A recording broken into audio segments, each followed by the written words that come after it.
네, 오늘 제 15가 솔로몬과 시가서에 대해서 나누고 있습니다. 우리 통일왕국에 대해서 세 시대에 걸쳐서 지금 나누고 있는데요. 오늘 통일왕국의 마지막 왕인 솔로몬에 대해서 저희들이 함께 나누기로 합니다. BC 약 970년에 왕에 등극했던 왕입니다.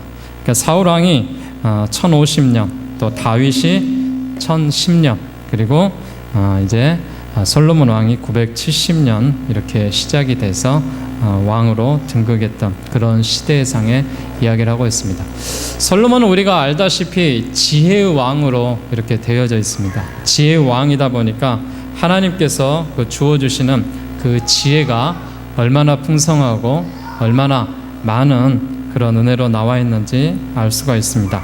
특별히 우리가 솔로몬을 가리켜서 솔로몬이 하나님 앞에 일천 번제를 드렸고 또 지혜를 구하여서 선물을 받은 것을 알 수가 있죠. 솔로몬이 이스라엘 최고의 그 번영기를 만들었고 누렸던 그런 왕이다라는 것을 알 수가 있습니다. 그가 이 솔로몬의 이 시가서와 또 솔로몬의 왕들을 볼 때 우리가 봐야 될 포인트가 있습니다. 그 포인트는 뭐냐면은 이 솔로몬이 성전을 지었다라는 것이죠. 중요한 사실입니다. 솔로몬이 성전을 지은 이 성전이 바로 약 한 380년 동안 이 성전이 계속 이어지고 예배를 드렸습니다. 다른 마이크 다 죽여주시고요. 강단 마이크만 켜주십시오. 다른 마이크 다 무트 시켜주세요. 다른 마이크 허링 나거든요. 그래서 성전 안에 기록된 그런 말씀들을 통하여서 저희들이 우리가 보게 되는데, 솔로몬은 통치가 총 40년이라고 되어 있습니다. 그래서 전반기에는 초기 내각 정비를 했던 시간이 약 3년 정도 솔로몬이 있었고요. 그다음에 성전을 건축했던 시기가 몇 년에 걸쳐서 이루어졌냐면 약 7년에 거쳐서 성전이 건축되었습니다. 그리고 왕궁을 건축을 했는데 왕궁을 건축한 13년의 시간이 필요해서 초기에 그 통치 전반기 23년을 보고 후반기 이 솔로몬이 통치했던 기간을 17년으로 보고 있습니다. 1400년대 모세 시대 이후에 500년이 지난 970년대 열방을 향한 이 축복의 통로가 되는 꿈을 이룰 수 있는 그런 시기였고, 가장 이 위대한 왕으로 우리가 이 지혜의 왕으로 또 현명한 왕으로 또 축복의 왕으로 우리가 솔로몬에 대해서 잘 알려져 있습니다. 또 하나 포인트를 봐야 될 건 무엇이냐면은 솔로몬이 시가서를 기록했다라는 것이죠. 시가서를 기록을 했는데 그 시가서가 우리가 총 5편의 시가서를 이야기합니다. 어디 성경을 말하죠? 욥기, 시편, 잠언, 전도서, 아가서. 이 틀을 우리가 총 5개의 시가서다라고 이야기를 하는데, 특별히 우리가 욥기는 어떤 창세 전에 나왔던 그런 부분의 일이기 때문에 이 시대하고는 상관이 없습니다. 그리고 이제 시편은 주로 다윗이 시대 때 많이 기록된 거고, 물론 솔로몬도 시편을 지었죠. 근데 이제 중요하게 솔로몬의 기록으로 남아 있는 거는 솔로몬이 이 잠언서를 기록하고 또 많은 사람들에게 말하는 그런 전도서를 지혜자가 가리킨다라는 부분에서 전도서에 대한 이야기를 하고 있습니다. 그리고 아가서에 대해서 그의 사랑에 대한 이야기를 하고 있어 지혜왕 솔로몬이 깨달은 그 보석이 무엇이었냐면은 헛되다라는 것이 바로 솔로몬이 이렇게 했던 그런 부분입니다. 이 포인트를 중심으로 해서 우리가 이제 보게 되는데, 이 열왕기상 1장과 2장에 나와 있는 그 내용들은 주로 다윗의 후반기, 다윗이 죽었을 때, 이제 늙을 때, 그리고 앞으로 솔로몬이 왕이 되는 그런 과정들을 설명하고 있는 그런 모습의 말씀들이 기록되어져 있습니다. 특히 2장 우리가 1절에서부터 보면은 다윗이 죽을 날이 임박함에 그의 아들 솔로몬에게 명령하여 이르되 내가 이제 세상 모든 사람이 가는 길로 가게 되었구나. 너는 힘써 대장부가 되고 내 하나님 여호와의 명령을 지켜 그 길로 행하여 그 법률과 계명과 율례와 증거를 모세의 율법에 기록된 대로 지키라. 그리하면 내가 무엇을 하든지 어디로 가든지 형통할지라 라고 되어 있습니다. 여호와께서 내 일에 대하여 말씀하시기를 만일 내 자손이 그의 길을 삼가 마음을 다하고 성품을 다하여 진실이 내 앞에서 행하면은 이스라엘의 왕위에 오를 사람이 내게서 끊어지지 아니하리라라는 말씀을 통하여서 이제 다윗 왕가가 이제 다윗 왕이 죽고 솔로몬이 왕으로 등극하는 그런 장면이 나옵니다. 자, 솔로몬의 이제 전반기 통치 시대를 우리가 한번 보면서 그 말씀 속에서 그가 했던 그런 이야기들을 먼저 보게 됩니다. 솔로몬이 처음부터 지혜의 왕이 아니었습니다. 지혜의 왕이 아니라 지혜롭지 못한 그런 부분이 있었어요. 하나님 앞에 지혜를 얻기 전에 그 모습을 우리가 한번 보면은 오늘 저희들이 읽었던 그 말씀이 뭐예요? 솔로몬이 지혜를 받기 전에 그 모습으로 나와 있습니다. 예를 들면 3장 1절에 애굽의 왕 바로와 더불어 혼인관계를 맺습니다. 그의 딸들을 맞이하고 다윗성에 데려다가 자기의 왕궁과 여호와의 성전과 예루살렘 주의 성의 공사가 끝나기를 기다리면서 그 애굽의 왕 바로의 공주들, 이방 여인들과 함께 이런 이 정략적인 결혼을 했던 것을 볼 수가 있어요. 솔로몬이 통치하는 그 시기는 어떤 시기였냐면은 그 주변의 나라의 왕들의 그 공주들을 데려다가 다 자신의 아내로 삼습니다. 그래서 정략적인 결혼을 해서 그들이 전쟁을 하지 못하도록 그렇게 지혜로운 것 같지만은 지혜롭지 못한 그런 부분이 있었습니다. 그래서 솔로몬의 정식 부인만 몇 명 있는지 아세요? 정식 부인만 700명입니다. 비공식 부인까지 하면 몇 명이에요? 비공식 척까지 하면 300명. 그래서 솔로몬은 몇 명의 아내가 있어요? 1000명의 아내가 있습니다. 역시 통일왕국의 뛰어난 이렇게 왕의 능력이다 보니까 1000명의 이런 이 아내가 있었던 왕입니다. 부럽습니까? 별로 안 부럽습니까? 여자들만 안 부럽고 남자들은 부럽다고 이렇게 하시네. 그럼 여러분 1000명의 부인이 있었으면은 어떨까요? 그 솔로몬이 1000명의 그 여인의 앞에서 우리가 포인트에서 보십시오. 여기 보시면은 왕궁을 건축하는 시간이 몇 년이에요? 13년이에요. 왜 성전을 건축했을 때보다 왕궁을 건축한 기간이 더 길까요? 1000명의 여인의 집을 만들어줘야 돼요. 그래서 왕궁을 건축하는 기간이 굉장히 깁니다. 그래서 예를 들면 솔로몬이 한번 신방을 하게 되면은 몇 년 만에 한 번씩 돌아와요? 3년 반 만에 한 번씩 들어옵니다. 그 정도로 타락의 시기였다라는 것을 알 수가 있고 지혜롭지 못한 그런 부분이 있었습니다. 그러니까 이 사울 왕과 다윗 왕과 이 솔로몬 왕의 범죄 자체가 좀 다릅니다. 범죄 자체가 달라요.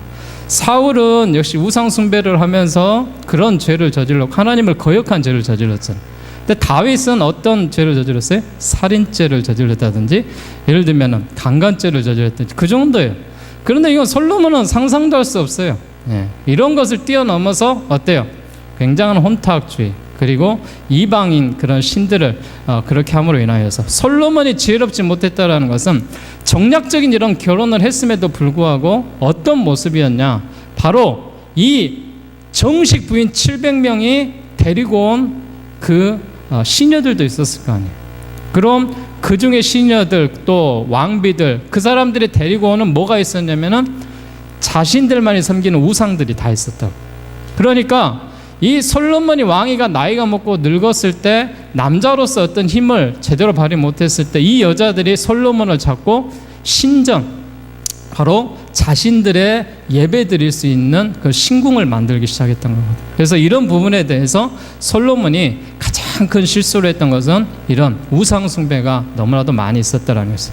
이제 솔로몬의 시대가 이제 지혜에 대한 지혜 왕이었다라고 하는 것이 들어옵니다. 어디서 들어오기 시작하냐면 오늘 성경 말씀 이제 보도록 하겠습니다. 3장 4절 말씀 함께 봉독합니다. 자, 시작. 이에 왕이 제사하러 기브온으로 가니 거기는 산당이 큽니다. 솔로몬이 그 제단에 1000 번제를 드렸더니. 자, 1000 번제가 나와요. 여러분 1000 번제에 대해서 아십니까? 1000 번제 어떻게 드리는 거예요? 1000번 나눠서 드립니까? 헌금을? 그래서 1000 번제 헌금해서 매일 해가지고 3년 6개월 동안 드리는 것이 1000 번제 헌금입니까? 아니에요. 1000 번제는 바로 한 번 번제를 드릴 때 어떻게 드려요? 숫, 양, 숫, 소를 가지고 하나님 앞에 드립니다. 이것을 한꺼번에 1000번 드릴 제사를 한 번에 드렸다라는 거예요. 그래서 1000 번제. 그럼 여러분 생각해 보세요. 몇 명의 희생양이 필요했어요? 1000마리의 희생이 필요한 것이. 그만큼의 솔로몬은 하나님 앞에 그런 부분에 대해서 이 대보가 큰 그런 왕이에요. 그래서 하나님 앞에 이 일천 번제를 드리는 그런 장면이 나옵니다. 그래서 기브온에서 하나님께 일천 번제를 들고 나서 하나님이 어디에 나타나셔요? 꿈에 나타나셔서 네가 원하는 것이 무엇이냐 이렇게 말하자 솔로몬이 뛰어났던 것은 무엇이냐면은 부와 명예를 구하지 않았어요. 뭐라고 그가 솔로몬이 하나님 앞에 구했냐면요, 3장 9절입니다. 자, 시작. 누가 주의 이 많은 백성을 재판할 수 있사오리까? 듣는 마음을 종에게 주사 주의 백성을 재판하여 선악을 분별하게 하옵소서. 선과 악을 분별할 수 있는 재판의 지혜를 달라라고 구했던 거예요. 근데 이것이 바로 무엇이냐? 10절 말씀에 보면 솔로몬이 이것을 구하며 그 말씀이 누구의 마음에 들었다? 주님의 마음에 들었다. 하나님의 마음에 들었어요. 그래서 하나님께서 뭐까지 허락해 주십니까? 부와 영광도 네가 구하지 않는 것까지 내가 너에게 주노라라고 구했습니다. 자, 첫 번째 판결 사건이 나옵니다. 3장 16절부터 솔로몬의 재판이 나오는데, 여러분 솔로몬의 재판 잘 아시죠? 두 여인이 한 아기를 갖고 벌린 그런 재판 아셔요? 모르셔요? 모르신 분? 다 아셔요? 예. 이거를 모르면은 성경 부분이 아니라 TV를 잘 안 보신 분, 또 아니면은 인문학에 대해서 잘 모르시는 분이에요. 예. 굉장히 유명한 사건입니다. 자, 두 여인이 아기가 이제 나와서 사흘이 되었습니다. 사흘이 된 아기가 하나가 있는데 둘 다 똑같이 나왔는데 한 아이가 죽었어요. 그런데 두 여인이 그 죽은 아이를 가지고 서로 교체를 하면서 이제 그 아이를 갖고 싸움이 벌어집니다. 그리고 나서 그 재판이 어디까지 옵니까? 바로 솔로몬 왕에게까지 가는 그런 사건이에요. 그런데 솔로몬 왕이 하나님 앞에 기도를 하면서 지혜를 구하죠. 어떤 지혜를요? 저 아이를 반으로 잘라서 그 두 부모에게 반씩 나눠줘라, 이렇게 판결을 내리잖아요. 그러자 이 솔로몬의 이 시종드는 신하가 칼을 가지고 자르려고 할 때 뭐라 그래요? 진짜 어머니는 아닙니다.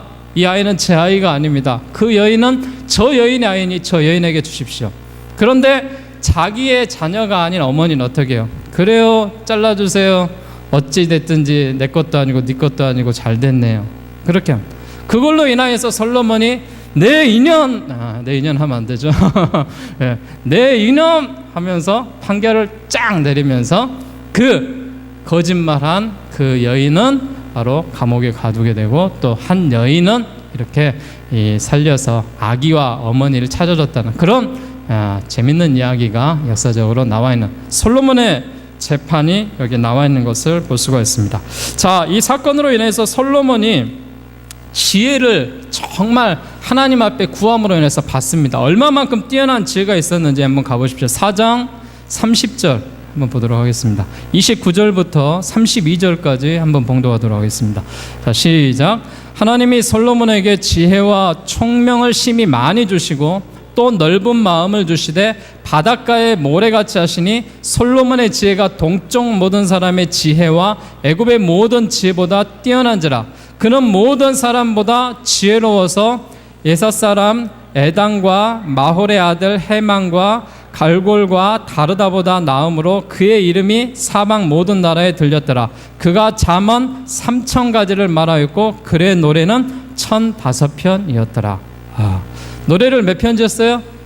1005편을 지었어요. 1000편만 짓지 왜 또 5편이 있는지 모르겠어요. 1005편을 아무튼 지금 솔로몬이 지었습니다. 그리고 잠언에 대한 지혜를 몇 가지를 이야기했어요? 3000가지를 이야기했어요. 그래서 잠언서를 보면서 솔로몬이 그 지혜로운 이야기를 했던 모든 기록들이 이 잠언에 다 기록이 되어 있습니다. 그래서 우리가 이 솔로몬의 시대 가운데 같이 봐야 될 성경이 잠언. 그리고 솔로몬은 정말 무엇에 뛰어난 남자예요?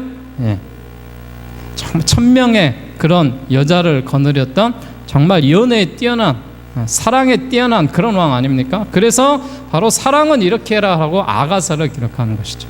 그리고 그가 나이가 먹고 죽을 때가 되니까 뭘 깨달아요? 다 별거 아니구나. 다 헛것이구나. 헛되고 헛되니 모든 것이 헛되도다. 헛되다라는 진리를 깨닫고 전도서를 기록합니다. 그래서 우리가 이 솔로몬 열왕기상 1장에서 12장에 나와 있는 11장까지 나와 있는 말씀까지 보고 그 다음에 우리가 중간에 이어서 솔로몬이 기록했던 잠언과 그 다음에 아가서와 또 이어서 전도서까지 우리가 함께 볼 수 있는 그런 시각이 필요합니다. 솔로몬은 지혜의 왕이에요. 여러분, 지혜를 잘 펼치려면은 무엇이 바탕이 돼야 돼요? 지식이 바탕이 돼야 돼요. 솔로몬은 지혜뿐만 아니라 지식이 훌륭한 왕이에요. 공부를 많이 했고 그가 아는 것이 정말 많았어요. 정말 여러분, 하나님 앞에 지혜를 구하고 싶으면은요, 인간의 노력으로 지식을 쌓아야 돼요. 무슨 말인지 아셨죠? 그래야 하나님께서 그 지식을 가장 적절할 때 사용할 수 있도록 만들어 주시는 거예요. 지식이 없으면 지혜도 따르지 않습니다. 예를 들면 나에게 지식이 10가지 있는 사람과 지식이 2가지 있는 사람의 차이는 뭐예요? 2가지 있는 사람 둘 중에 하나 선택할 거 아니에요. 10가지 있는 사람은 10가지를 가지고 판단을 하는 거예요. 거기서 바로 경쟁력이 밀리는 것입니다. 내가 지식을 습득하고 나서 하나님 앞에 지혜를 구해야 됩니다. 자, 이제 솔로몬이 하나님이 정말 허락하셨던 열방을 향한 그 성전을 짓기를 시작합니다. 성전 짓기가 나와 있는 성경이 5장 13절입니다. 자, 몇 명의 인원이 동원됐는가 한번 쉬어보십시오. 자, 13절부터 자, 시작. 이에 솔로몬 왕이 온 이스라엘 가운데 역군을 불러일으키니 그 역군의 수가 몇 명? 3만 명이라. 15절. 솔로몬에게 또 짐꾼이 몇 명? 7만 명이요. 산에서 돌을 뜨는 자가 몇 명? 8만 명이요. 이에 외 사역을 감독 관리하는 자가 몇 명? 3,300명이라. 그들이 일하는 백성을 거느렸더라. 합이 18만 3,300명이 동원돼서 성전을 건축합니다. 몇 년의 공사가 걸렸어요? 7년의 공사가 걸렸어요. 7년의 공사 끝에 예루살렘이 정치적인 수도와 종교적인 성지로 중심이 됩니다. 자, 그 규모를 보면은요, 어떻게 이 규모를 지었냐면은 성전의 이 외곽의 장이 60규빗, 광이 20규빗, 고가 30규빗 되어 있습니다. 예를 들면 우리가 한 규빗을 45.6cm로 보는데 한 규빗은 이 팔꿈치에서부터 손끝을 이야기합니다. 이게 한 규빗이라고 합니다. 한 규빗인데요. 10규빗이면은 어떻게 돼요? 한 4m 50 정도, 그 정도 나오죠. 예. 그리고 60규빗 그러면 약 한 27m 정도, 이 정도 나옵니다. 그래서 대충 우리가 솔로몬의 성전의 외곽이 한 27m 길이가 돼 있었고, 그리고 또 이렇게 높이라든지 깊이라든지 이런 규격들을 정확하게 했던 것을 볼 수가 있습니다. 그런데 이 규모 자체가 바로 모세가 이스라엘 백성들과 함께 시내산에서 바로 그런 언약을 받고 처음으로 이 성막을 지었을 때 크기에 딱 2배라고 그러죠. 딱 2배의 크기를 바로 이렇게 지었던 것을 볼 수가 있습니다. 7년의 긴 공사 끝에 이 성전이 세워짐으로 말미암아 예루살렘 성이 정치적이고 이 수도일 뿐만 아니라 종교적인 그런 중심지로서의 거듭이 나는 그런 장면이 나옵니다. 이 솔로몬의 성전이 몇 년간 유지가 됐냐면은 약 380년 동안 유지가 됐는데, 이 기록적으로 보면은 나중에 이제 그 바벨론의 역사에 가서 우리가 잠깐 이야기를 나누겠는데, BC 586년도에 바벨론이 이 성전을 허물어 버립니다. 솔로몬이 지었던 성전 꼭 380년 만입니다. 이게 380년 동안에 이 성전에서 하나님을 예배하는 하나님의 임재와 하나님의 그런 언약궤가 있었다라는 것을 우리가 알 수가 있습니다. 자, 이 성전을 누가 무너뜨렸어요? 누가 무너뜨렸다고 했어요? 바벨론이 무너뜨렸다 했죠. 그런데 바벨론이 정말 이 성전을 무너뜨렸을까요? 하나님이 허락하신 거예요. 하나님이 떠나신 거예요. 하나님이 떠나신 것을 지금 이야기하고 있는 그런 장면을 볼 수가 있습니다. 자, 성전을 건축하면은 분명한 축복을 받습니다. 우리 교회도 성전이 이곳에서 제가 알기만 해도 한 5번째 이렇게 거의 이렇게 지어지고 보수하고 지어지고 보수하고 이렇게 된 것 같은데, 자, 성전 건축에 대한 그 축복이 있습니다. 성전 건축에 대한 축복에 대한 그 말씀들을 우리가 잠깐 보도록 하겠습니다. 6장 12절 13절 우리 함께 봉독하겠습니다. 하나님이 성전을 건축하면은 이런 축복을 허락하시는 거예요. 자, 시작. 내가 지금 이 성전을 건축하니 내가 만일 내 법도를 따르며 내 율례를 행하며 내 모든 계명을 지켜 그대로 행하면 내가 내 아버지 다윗에게 한 말을 내게 확실히 이룰 것이요 내가 또한 이스라엘 자손 가운데 거하며 내 백성 이스라엘을 버리지 아니하리라. 그렇게 이야기했습니다. 그러면서 성전을 건축할 때 하나님께서 이런 축복, 이런 복을 내가 허락해 주시겠다라고 약속하고 있는 그런 모습이에요. 성전 낙허식 날에 모든 백성을 대표해서 솔로몬이 하나님을 이스라엘 주로 고백합니다. 그리고 주의 율례와 법도를 지킬 것을 선언하는 그런 장면들이 나오죠. 그래서 주변의 나라들이 많은 부러움 가운데 놀라운 그런 풍요를 누리는 그런 모습이 이 솔로몬의 성전 가운데 나와 있습니다. 그런데 이 솔로몬의 성전을 짓고 나서 하나님이 분명히 축복을 주셨거든요. 어떤 축복을 주셨냐? 바로 솔로몬에게 주어지는 놀라운 축복이 있는데 그 성전 안에서 기도하면 하나님이 응답하시겠다라는 거예요. 그래서 여러분, 성전을 건축하고 그 전을 위해서 우리가 기도하는 것입니다. 그리고 그 전이 하나님 앞에 헌납됐을 때 그만큼의 축복이 있는 것을 볼 수가 있습니다. 하나님 앞에 솔로몬이 어떻게 기도했는지, 어떤 응답을 받았는지 8장으로 한번 가보시기 바랍니다. 자, 8장 27절, 28절, 29절까지 한번 볼까요?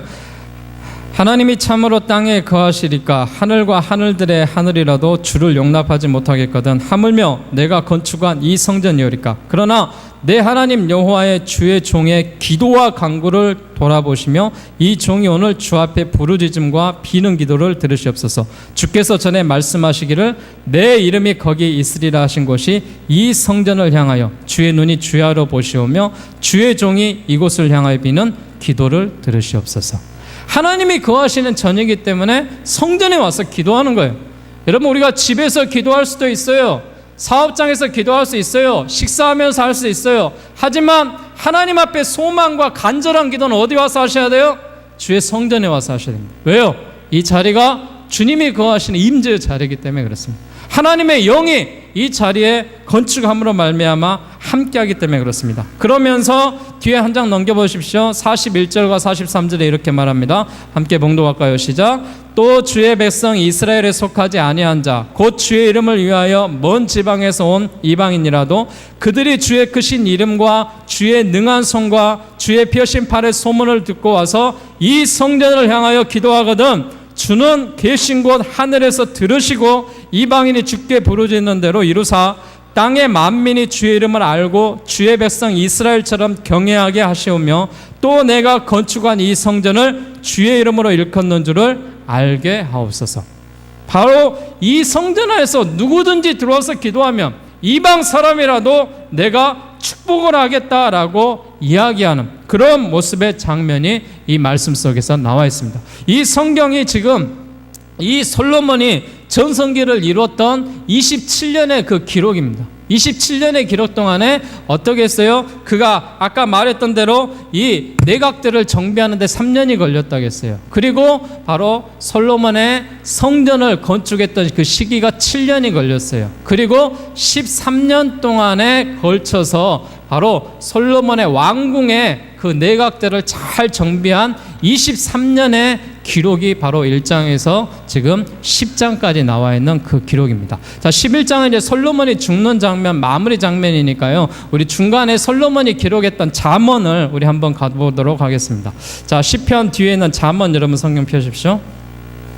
역시 솔로몬이 기록한 책이니까요. 우리가 보면서 솔로몬에 대해서 깊이 알아야 될 그런 필요가 있습니다. 솔로몬의 지혜서입니다. 누구나 얻을 수 있는 그런 지혜서예요. 솔로몬의 지혜라는 것이 자신을 비롯한 몇몇 특별한 사람들만이 얻을 수 있는 것이라고 생각하지 않습니다. 하나님을 경외하고 하나님께 지혜를 구하는 모든 사람들에게 이런 지혜가 임하는 거예요. 그러면서 이 지혜서를 보면서 하나님이 허락하신 그 모습을 보는데 참된 지혜는 깊은 연구에서 얻어지는 것이 아니에요. 깊은 연구에서 얻어지는 건 뭐예요? 지식이에요. 그렇지만 그 지식을 얻어서 사용하는 게 지혜입니다. 그것을 하나님이 주셔야 되는 거예요. 그래서 하나님을 의뢰하고 신뢰해야지만이 우리가 얻어지는 거예요. 그런데 하나님이 연구하지 않고도 주시는 보너스가 있어요. 하나님의 생각과 마음의 판단력을 주셔요. 그 판단력을 위해서 우리가 기도하는 거예요. 솔로몬이 전하는 지혜의 핵심이 뭐예요? 하나님이 지혜의 근본이라는 그 핵심의 성경들을 볼 수가 있습니다. 1장 7절 말씀이 잠언의 핵심 구절이에요. 자, 시작. 여호와를 경외하는 것이 지식의 근본이거늘 미련한 자는 지혜와 훈계를 멸시하느니라. 바로 하나님을 경외하는 것이 지식의 근본이라고요. 그래야지만이 지혜를 얻을 수 있다는 것을 지금 솔로몬이 이야기하고 있습니다. 자, 잠언이 말하는 지혜, 무엇이 지혜예요? 바로 이 솔로몬의 지혜에서는 하나님께서 허락하셨던 그 모습 가운데 솔로몬이 말하는 그런 지혜들에 대한 이야기를 하고 있어요. 그러면서 여호와를 경외하며 의뢰하는 것이 지혜의 근본이다라고 되어 있습니다. 잠언 1장 7절에 우리가 봉독했던 그 말씀이 바로 무엇이에요? 여호와를 경외하고 신뢰하는 그런 마음. 또 인간의 부족함과 연약함들을 아는 그런 성경들도 나와 있습니다. 잠언 30장에 가면 나와 있고요. 정직한 마음으로 진실을 말하는 그런 마음들이 잠언 11장 그런 6절 이런 말씀들에 이렇게 잘 나와 있는 것을 볼 수가 있습니다. 우리 한번 찾아볼까요? 잠언 11장 6절 말씀이네요. 네. 정직한 마음으로 진실을 말하는 그런 마음인데, 자, 시작. 정직한 자의 공의는 자기를 건지려니와 사악한 자는 자기의 악에 잡히려니라. 이 지혜를 우리가 잘 배우는 거예요. 정직한 마음은 진실을 말하는 것에 대해서 우리가 배우는 거예요. 또 가난한 이웃을 돌보라라고 이야기해야 돼요. 앞으로 한번 가볼까요? 3장 27절입니다. 자, 시작. 내 손이 선을 베풀 힘이 있거든 마땅히 받을 자에게 베풀기를 아끼지 말며 내게 있거든 이웃에게 이르기를 갔다가 다시 오라 내일 주겠다 하지 말라. 이 말은 뭐예요? 바로 이웃을 위해서 너희가 나눠 주어라, 돌보아라, 이런 이야기를 하고 있어요. 그러면서 훈계와 징계 그런 말씀들을 이어서 이야기하시는데요. 3장 12절에 나와 있는데요. 자, 시작. 대저 여호와께서 그 사랑하시는 자를 징계하시기를 마치 아비가 기뻐하는 아들을 징계함 같이 하시느니라. 이런 지혜들을 우리가 배우면서 하나님 앞에 교육을 받는 거예요. 그러면서 이제 입술의 말을 조심해라, 또 부지런한 삶을 살아라. 이 말은 우리가 잘 사용하는 말인데요. 이 부지런한 것은 누구한테 배우라 하겠어요? 개미한테 배웠어요. 6장에 나와 있네요. 예, 6장 6절에 나와 있네요. 자, 시작. 게으른 자여 개미에게 가서 그가 하는 것을 보고 지혜를 얻으라. 개미는 두령도 없고 감독자도 없고 통치자도 없을 때 먹을 것을 여름 동안에 예비하여 추수 때에 양식을 모으느니라. 그러면서 게으르지 말라라고 이야기를 하는 거예요. 부지런하라, 부지런한 삶을 살아라. 그러면서 이어서 좋은 친구를 사귀어라, 악인의 형통을 부러워하지 말라, 그리고 마지막으로 노하기를 더디하지 말라. 이 성경 한 번만 찾아볼까요? 16장 32절 말씀. 노하기를 더디하는 자는 용사보다 낫고 자기의 마음을 다스리는 자는 성을 빼앗는 자보다 나으니라. 이 보십시오. 말씀 속에서 우리가 깨달을 수 있는 것은 하나님이 지혜를 주시는 그런 부분들이 어떤 거예요? 여호와를 경외하라는 거예요. 그리고 이 부족함이 없는 그런 모습 속에서 이제 나가자는 거예요. 그래서 하나님 앞에 정직한 마음으로 훈계와 징계를 받는 그런 모습으로 살아라는 거고, 또 우리 입술의 말을 조심하고 부지런히 그리고 노하기를 더디하는 그런 모습으로서 우리가 살아가는 그런 모습이 지혜서입니다. 그래서 이 잠언 성경은요, 총 몇 장으로 되어 있어요?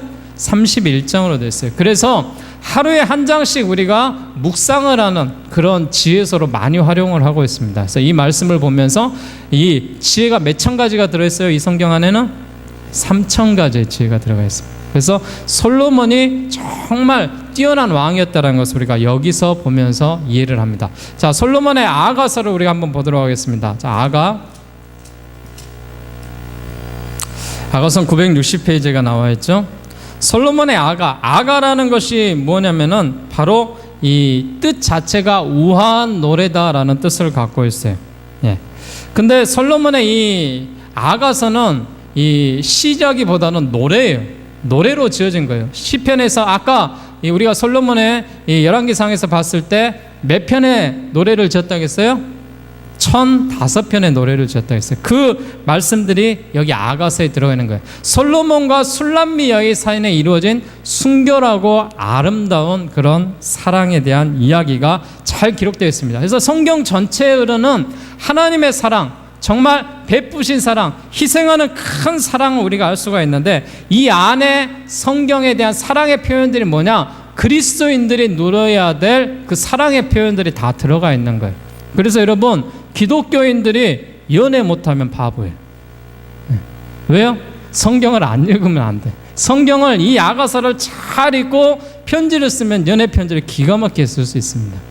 근데 편지를 잘 못 쓴 사람은 이 아가서의 문구를 인용하면은 정말 뛰어난 그런 아름다운 그 이야기를 쓸 수가 있어요. 그래서 여러분들이 이 아가서를 볼 때는 어떤 모습으로 보았냐면은 이 솔로몬이 술람미 여인에게 썼던 그 시각으로 보지 마시고 하나님이 나에게 해주시는 말씀이다. 정말 사랑에 대한 그 메시지로 나에게 주시는 그런 말씀입니다. 이런 모습으로 우리가 성경을 보셔야 돼요.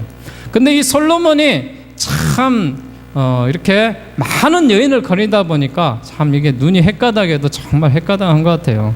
어떤 여인을 지금 좋아하고 있어요. 지금 이 말씀을 보십시오. 이 말씀에 보면은 이 술람미 여인에 대한 특징들이 나와요. 특징들이 나오는데 성경에 나와 있는 대로 그렇게 되어 있습니다. 그 여인의 모습을 우리가 보면서 이해할 수 있기를 바랍니다. 자, 그 여인의 모습을 한번 볼까요? 자, 5절부터 보겠습니다. 자, 시작. 예루살렘 딸들아, 내가 비록 검으나 아름다우니 게달의 장막 같을지라도 솔로몬의 휘장과도 같구나.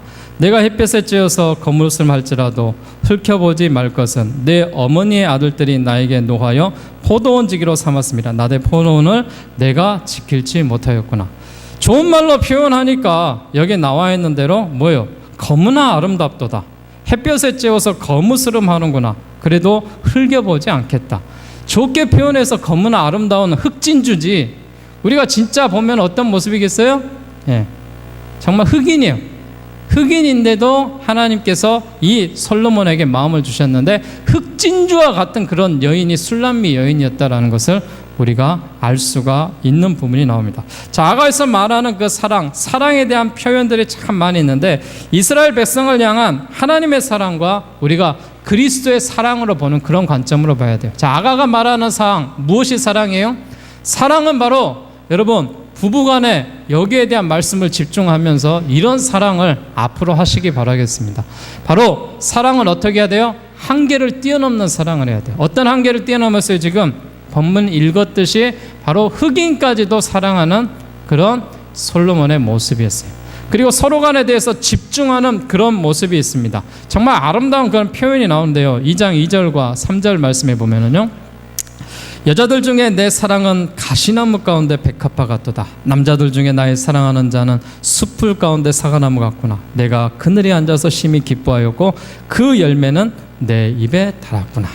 서로에 대해서 이제 집중하고 있는 최고의 사랑에 대한 밀도를 지금 이야기하고 있어요. 그러면서 사랑이 뭐예요? 세밀하게 관심하고 베풀어라. 어떻게 베풀어요? 6절에 그가 왼팔로 내 머리를 고이고 오른팔로 나를 안는구나. 예루살렘 딸들아, 내가 노루와 들사슴을 두고 너희에게 부탁한다. 내 사랑아, 원하기 전에 흔들지 말고 깨우지도 말지니라. 그러면서 가장 유명한 말씀이 몇 절에 나오냐면은 사랑은 어떻게 하는 거예요? 동행하는 거예요. 동행하는 것이 사랑이에요. 내가 싫다고 해서 버리는 게 사랑이 아닙니다. 내가 질리다고 해서 버리는 게 아니에요. 내가 10년 살아서 더 이상 우리 남편, 우리 아내 볼 거 없다고 버리는 게 사랑이 아니에요. 동행하는 게 사랑이에요. 2장 10절 말씀 여러분 잘 읽으시길 바랍니다. 함께 봉독할까요? 시작. 나의 사랑하는 자가 내게 말하여 이르기를 나의 사랑 내 어여쁜 자야 일어나서 함께 가자.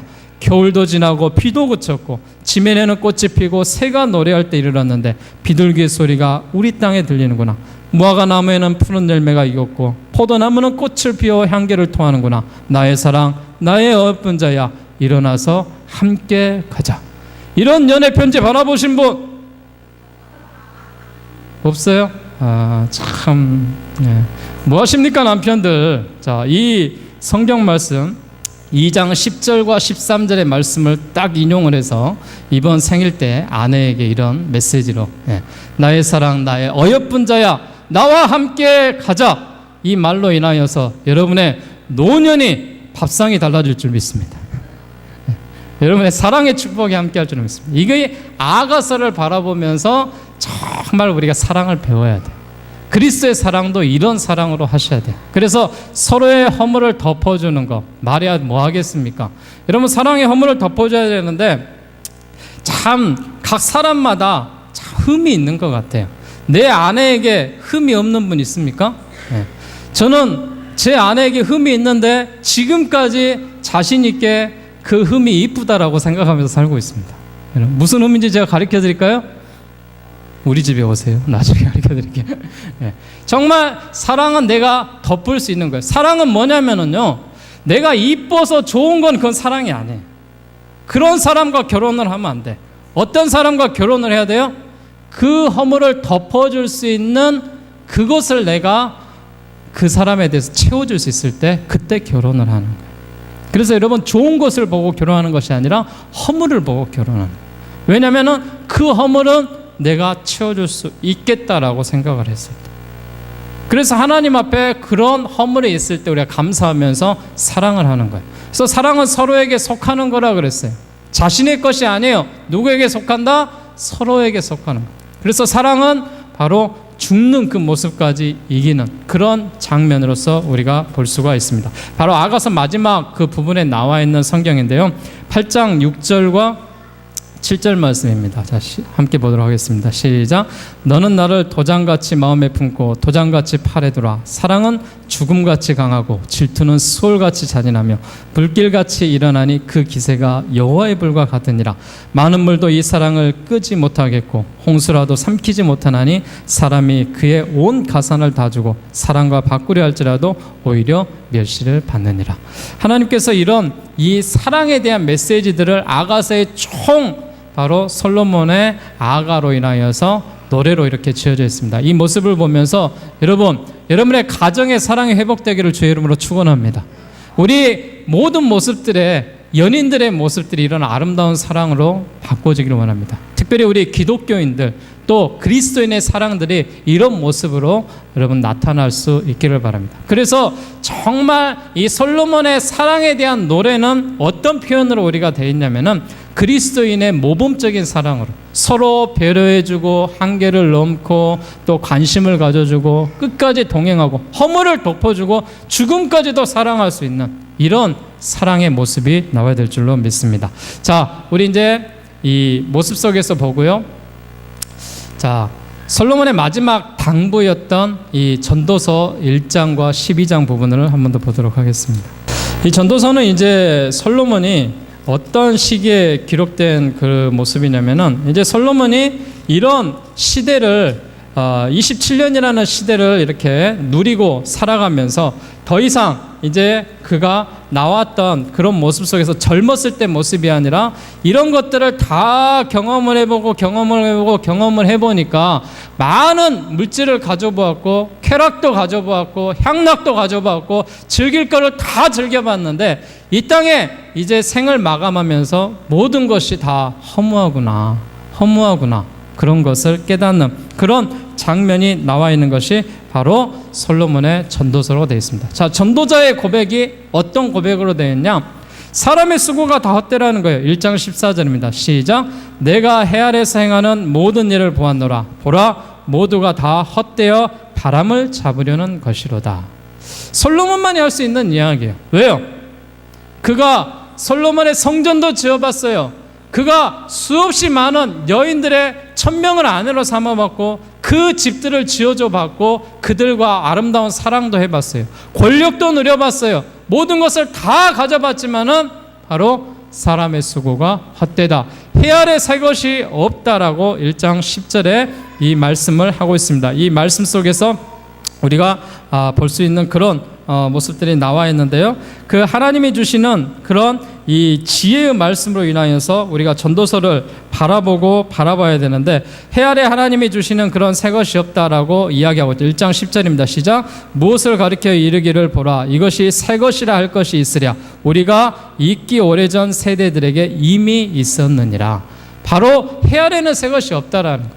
그래서 우리에게 즐거움도 때다. 모든 일에는 때가 있다. 3장 가볼까요? 그 때에 대해서 여러분 분명히 보십시오. 이 지혜로 여러분 보시는 이 말씀을 여러분 것으로 정말 이 전도서라는 그 성경 자체가요. 어떤 이야기예요? 전도서는 사람들을 모아놓는 거예요. 사람들을 모아놓고 누가 이야기하는 거예요? 지혜가 없는 사람들한테 이야기하는 거예요. 즉 솔로몬의 지혜가 그가 깨달았던 그 경험을 그의 백성들에게 지금 전가하는 그런 내용의 지금 전도서라고요. 자, 이 3장의 말씀은 여러분 꼭 보시고 이 말씀 속에서 모든 일에게 때가 있다라는 것을 보십시오. 이거는 판단은 하나님이 주시는 거예요. 자, 1절부터 8절까지 길지만은 이 성경은 중요한 성경이니까 우리 한번 읽읍시다. 시작. 범사에 기한이 있고 천하 만사가 다 때가 있나니 날 때가 있고 죽을 때가 있고 심을 때가 있고 심은 것을 뽑을 때가 있으며 죽일 때가 있고 치료할 때가 있으며 헐 때가 있고 세울 때가 있으며 올 때가 있고 웃을 때가 있으며 슬퍼할 때가 있고 춤출 때가 있으며 돌을 던져버릴 때가 있고 돌을 거둘 때가 있으며 안을 때가 있고 안는 일을 멀리할 때가 있으며 찾을 때가 있고 잃을 때가 있으며 지킬 때가 있고 버릴 때가 있으며 찢을 때가 있고 꿰맬 때가 있으며 잠잠할 때가 있고 말할 때가 있으며 사랑할 때가 있고 미워할 때가 있으며 전쟁할 때가 있고 평화할 때가 있느니라. 할렐루야. 다 때가 있습니다.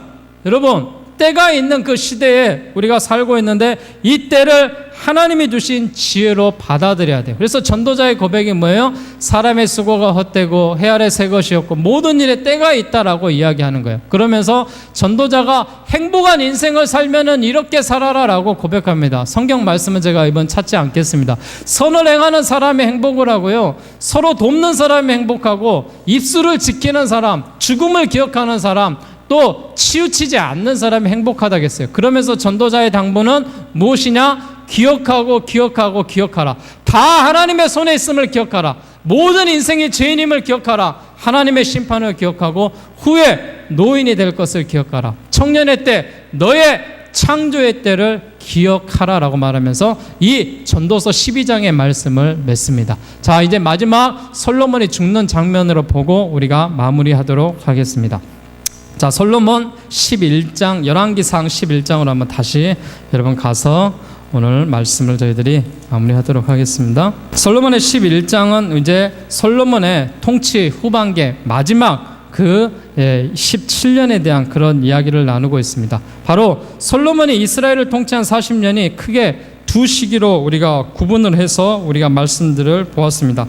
그 두 시기를 보면서 우리가 통치 전반기 23년과 후반기 그 17년에 대한 그 이야기를 보면서 그가 솔로몬이 지금까지 살아왔던 그런 인생들을 보게 되는데, 자, 11장 1절과 말씀에 보게 되면은 솔로몬 왕이 바로의 딸 외에 이방의 많은 여인을 사랑했다 그랬어요. 곧 모압과 암몬과 에돔과 시돈과 헷 여인이라. 바로 솔로몬이 행했던 그런 정치적인 방법이 무엇이냐면은 주변의 나라의 여자들을 데리고 와서 자기가 첩으로 삼는 거예요. 그래서 동맹을 맺는 그런 방법을 해왔다고요. 그런데 이런 모습들이 다 잘못된 모습이었다라는 것을 깨닫습니다. 그가 실수했던 것이 무엇이냐면은 그 여인들만 들어온 게 아니에요. 그 여인들을 따라서 누가 들어왔냐면 우상들이 들어왔어요. 6절 말씀해 볼까요? 6절 말씀에 솔로몬이 여호와의 눈앞에 악을 행하여 그의 아버지 다윗이 여호와를 온전히 따름같이 따르지 아니하고 모압에 가증한 그모스를 위하여 예루살렘 앞 산에 산당을 지었고 또 암몬 사람의 가증한 몰락을 위하여 그와 같이 하였으며 그가 또 그의 이방 여인들을 위하여 다 그와 같이 한지라. 그들이 자기의 신들에게 분향하여 제사하였더라. 우상을 숭배하고 있는데 심지어는요, 몰락에게 예배할 때는 어린아이까지 죽이는 그런 범죄를 저지른다니까요, 솔로몬이. 그걸로 인하여서 하나님의 영이 솔로몬을 떠나버립니다. 그 장면이 마지막 우리 38절 말씀 보고 우리가 결론의 말씀으로 나누겠습니다.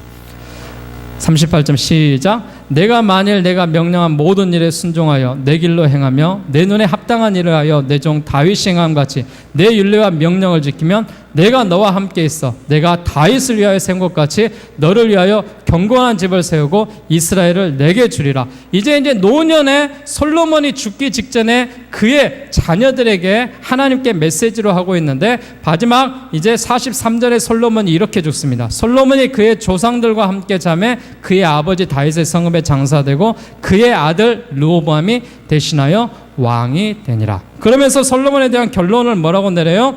이 전도서의 기록을 보면서 모든 것이 헛되다라는 거예요. 솔로몬의 깨달음 속에 이미 헛된 것을 극복할 수 있는 대안이 하루라도 젊었을 때 누구를 섬겨라? 창조주 하나님을 섬겨라. 이것이 바로 솔로몬이 이야기하고 있는 진리입니다. 이렇게 해서 통일왕국의 120년의 역사가 마무리됩니다. 이제 다음 주부터는 분열왕국이 시작되는데